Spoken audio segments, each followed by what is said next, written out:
बार बार बर मांगं हरसि देहु श्री रंग पद सरोज अन पायनी भगति सदा शतसंग।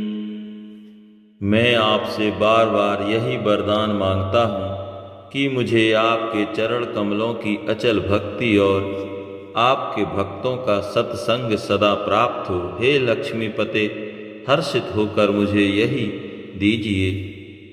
बरनि उमापति राम गुण हर्ष गए कैलास, तब प्रभु कपिन्ह दिवाय सब विधि सुख प्रद वास।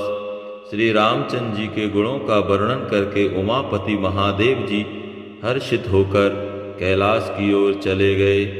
तब प्रभु ने बानरों को सब प्रकार से सुख देने वाले डेरे दिलवाए।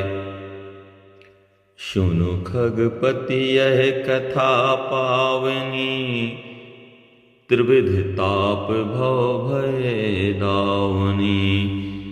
महाराज कर शुभ अभिषेका, सुनत लहई नर बिरति विवेका।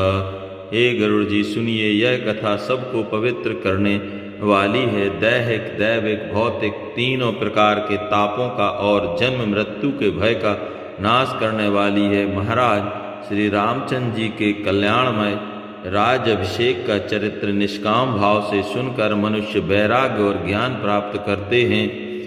जे सकाम नर सुनहि जे गावहीं, सुख संपत्ति नाना विधि पावहीं। सुर दुर्लभ सुख कर जग माही, अंत काल रघुपति पुर जाहि।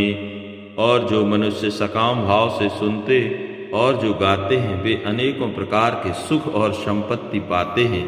वे जगत में देव दुर्लभ सुखों को भोग कर अंत काल में श्री रघुनाथ जी के परम धाम को जाते हैं। सुनहि विमुक्त बिरत अरु विषयी, लहई भगति गति संपत्ति नई। खगपति राम कथा में भरनी, स्वामति विलास त्रास दुख हरनी।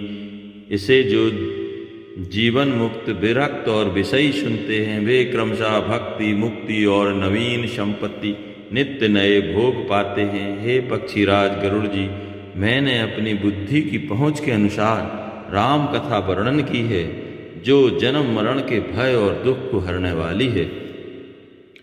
बिरति विवेक भगति दृढ़ करनी, मोह नदी कह सुंदर तरनी।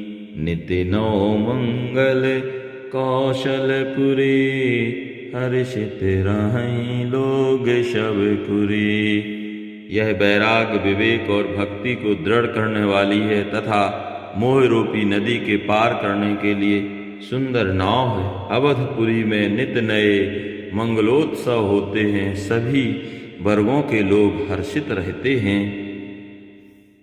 नित्य नई प्रीत राम पद पंकज, सबके जिनहि नमत शिव मुनि अज। मंगन बहु प्रकार पहिराए, दुजन दान नाना विधि पाए। श्री रामचंद्र जी के चरण कमलों में जिन्हें शिव जी, मुनिगण और ब्रह्मा जी भी नमस्कार करते हैं, सबकी नित्य नवीन प्रीति है। भिक्षुकों को बहुत प्रकार के वस्त्राभूषण पहनाए गए और ब्राह्मणों ने नाना प्रकार के दान पाए। जय जय श्री राम।